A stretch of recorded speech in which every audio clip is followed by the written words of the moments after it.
एक मोर के तीन अद्भुत प्रश्न। प्रश्न नंबर एक, विद्या से बड़ा धन क्या है? प्रश्न नंबर दो, विद्या कैसे साधक को नष्ट कर देती है?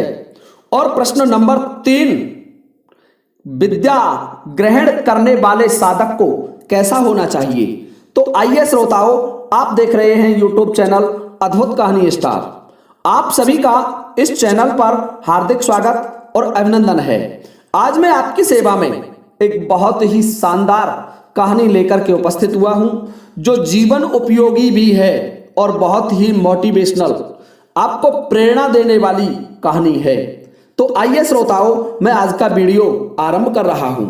हिमालय की तलहटी में एक सुमन्यक नामक वन था और उस सुमन्यक नामक वन में एक मोर मोरनी का युगल रहा करता था, एक जोड़ा रहता था। उस मोर की जो पत्नी थी, मोर मोरनी का जोड़ा था, उसमें जो मोरनी थी वह समस्त शास्त्रों की ज्ञाता थी, शास्त्रों में पारंगत थी, परंतु बुद्धिहीन थी और कुछ विद्याओं की भी ज्ञाता थी। तो उस मोर की बातों को बहुत कम मानती थी। मोर बुद्धिमान तो था, परंतु शास्त्रों का पारंगत नहीं था। देखिए श्रोताओं, ध्यान से सुनने की बात है। जो पत्नी पति की बात नहीं माने तो उसे हमेशा कष्ट उठाना पड़ता है, वो लोकाचार में हंसी का पात्र बनती है। सो ध्यान से सुनने की बात है। मोरनी तो मानो संपूर्ण वन में, जो वन क्षेत्र था उसमें धर्म गुरु बन गई। उस क्षेत्र के पक्षियों को बुलाती और उन्हें प्रतिदिन शास्त्र वेद पुराणों का वाचन सुनाती और उसकी संपूर्ण वन क्षेत्र में जय जयकार होने लगी।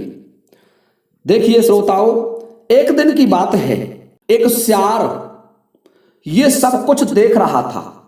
सियार उसको देखता था कि ये मोरनी इन पक्षियों को एकत्र करती है, बड़ी मोटी ताजा है, खाने में भी एक दिन का भोजन तो हो ही जाएगा। यह सियार काफी दूर से देखता रहता था। मन में विचार करने लगा कि मैं किस तरीके से इस मोरनी को अपना भोजन बनाऊं और इसके साथ साथ इसके पति को भी अपना भोजन बना लूं। देखिए श्रोताओं, मोर तो बेचारा कोई विद्या जानता ही नहीं था, परंतु व्यावहारिक ज्ञान बहुत था और बुद्धिमान था। देखिए, विद्या प्राप्त करने के लिए बुद्धिमान होना भी आवश्यक है।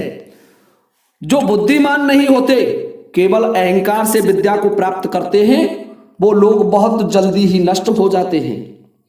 एक दिन की बात कि वह धूर्त सियार मन में विचार करने लगा कि मुझे इस मोर मोरनी के पास चलना चाहिए। ये जिस वृक्ष पर बैठे हुए हैं, एक पीपल का सुंदर वृक्ष था और उस वृक्ष की पतली शाखा पर मोर मोरनी का जोड़ा बैठा हुआ था। सियार ये सोच करके कि मैं इस वृक्ष पर चढ़ जाऊंगा और फिर आराम से मोर मोरनी को अपना भोजन बना लूंगा।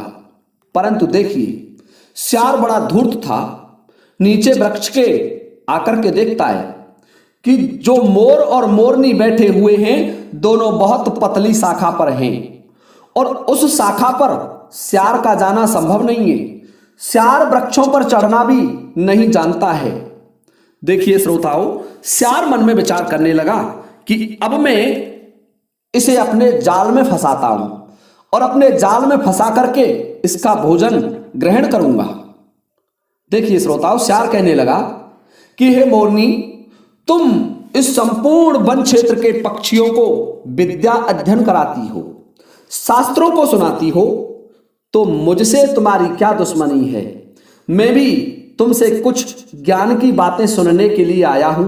सो हे देवी, तुम इस वृक्ष से नीचे उतरो और तुम्हारे उस ज्ञान से मुझे भी लाभान्वित करो, मेरा भी उद्धार हो जाए।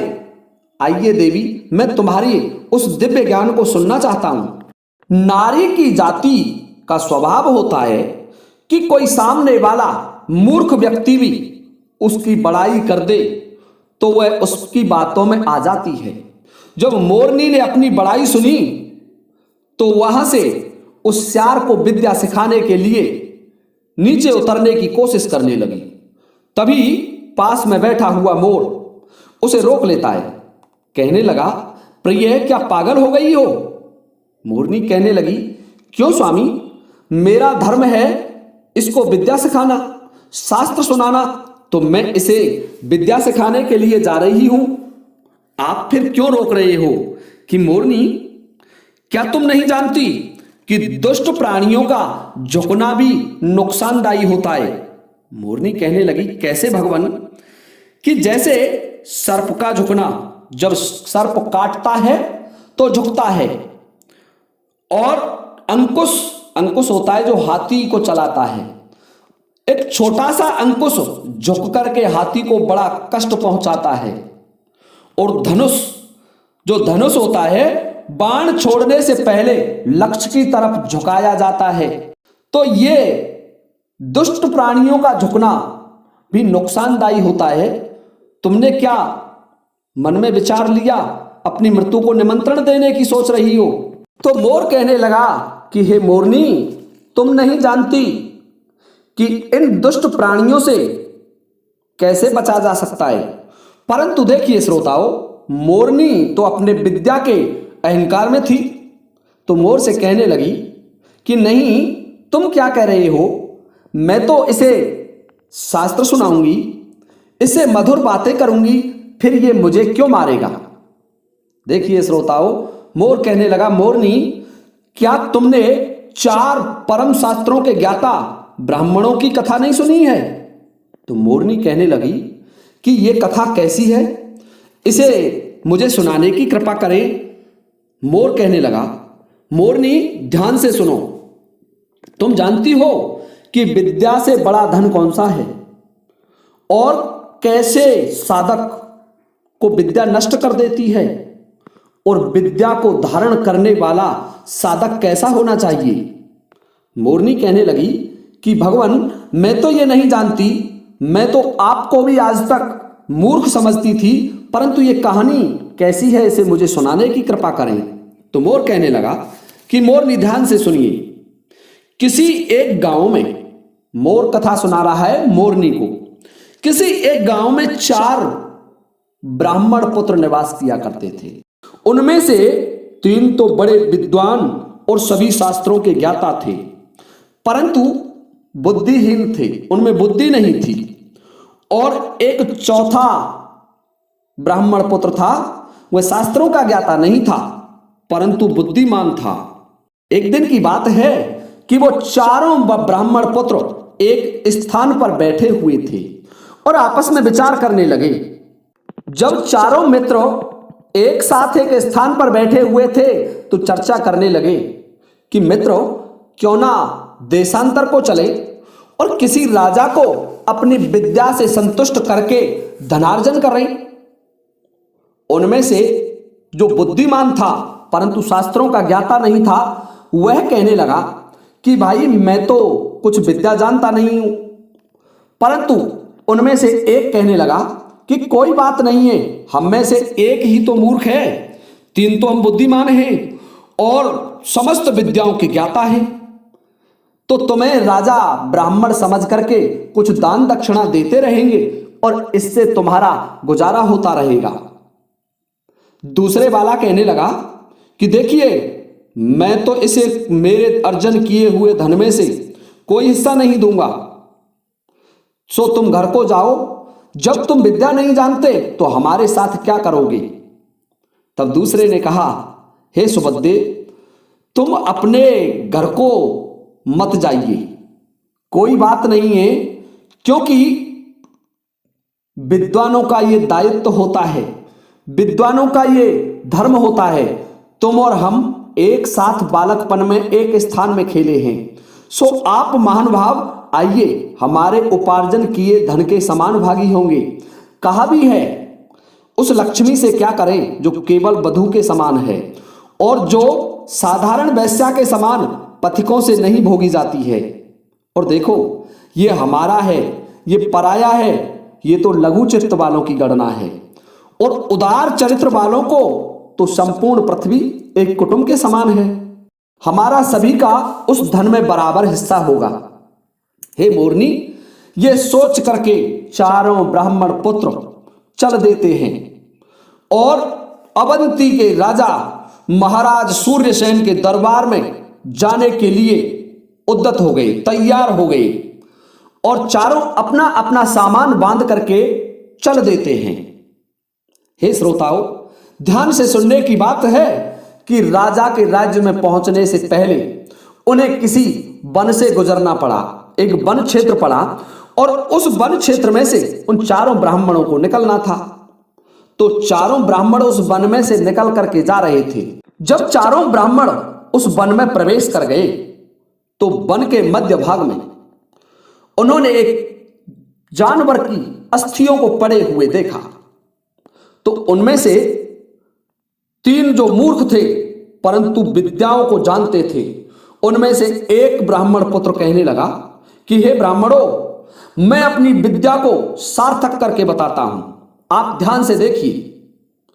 उस ब्राह्मण पुत्र ने अपनी मंत्र शक्ति को अवमंत्रित किया, अपनी विद्या का स्मरण किया और उन अस्थियों पर वह मंत्र छोड़ दिया। और जैसे ही उन अस्थियों पर वह मंत्र छोड़ा तो वो अस्थियां एकत्र हो गईं। अब देखिए, जब वो दूसरे ने यह देखा तो वह भी कहने लगा कि हे ब्राह्मण पुत्र, क्या तुम ही विद्या के ज्ञाता हो? नहीं जानते कि मैं तुमसे ज्यादा ज्ञाता हूं? देखिए मैं क्या करता हूं। हे श्रोताओं, उसने भी अपने मंत्र को अवमंत्रित किया, विद्या का स्मरण किया और गुरु का नाम लेकर के जो एकत्र हुई हड्डियों का ढांचा था, उस हड्डियों के ढांचे पर अपने मंत्र को छोड़ दिया। और जैसे ही मंत्र को छोड़ा तो उसमें चर्म, मांस, रुधिर और जो मांस की नलिकाएं होती हैं, मांसपेशियां होती हैं, सभी जीवित हो गईं, पहले जैसी हो गईं और वह एक सिंह का शरीर बन गया, क्योंकि वो अस्थियां किसी मरे हुए सिंह की थी। अब तो वो तीसरे वाला कहने लगा कि मूर्ख ब्राह्मणों, क्या तुम मुझे भी मूर्ख जानते हो? देखिए मैं भी अपनी विद्या का चमत्कार बताता हूं, मैं इस सिंह को जीवित करता हूं। हे मोरनी, ध्यान से सुन, मूर्ख जो विद्या सीख गए तो वो स्वयं नष्ट हो जाते हैं। जो साधक मूर्ख होता है और यदि उसके पास विद्या आ जाए तो वह विद्या उस साधक को ही नष्ट कर देती है।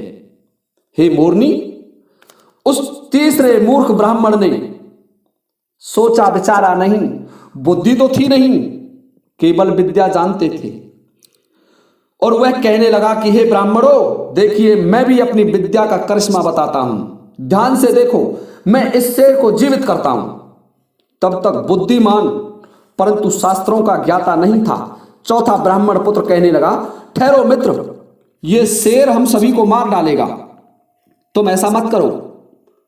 वह कहने लगा, अरे मूर्ख, तुम मेरी विद्या को असफल करवाना चाहते हो? मेरे 2 मित्रों ने यहां तक का कार्य कर दिया, अब इससे आगे का कार्य मैं जानता हूं, यहां से आगे की विद्या मैं जानता हूं। मैं मेरे मित्रों में नीचा देखना नहीं चाहता, हंसी का पात्र बनना नहीं चाहता, देखिए मेरी विद्या को। चौथा कहने लगा, मित्र ठहर जाओ, मैं इस वृक्ष पर चढ़ जाता हूं। देखिए श्रोताओं, जब तक चौथा ब्राह्मण पुत्र मंत्र को अवमंत्रित कर रहा था और उस बुद्धिमान जो शास्त्रों का ज्ञाता नहीं था, उस ब्राह्मण पुत्र ने देखा तो वह शीघ्रता से वृक्ष पर चढ़ने लगा और उसने मंत्र को अवमंत्रित किया और मंत्र को अवमंत्रित करके अपनी विद्या का उपयोग उस मृत सिंह पर कर दिया। और जैसे ही विद्या का उपयोग किया तो वो शेर जीवित हो उठा और शेर ने अपने पास खड़े हुए 3 ब्राह्मण पुत्रों को देखा तो देख करके जोर से दहाड़ लगाई और तीनों पर छलांग लगा दी। तीनों ब्राह्मण पुत्रों को शेर ने मार दिया और जो चौथे वाला बुद्धिमान था वह उस वृक्ष पर चढ़ गया।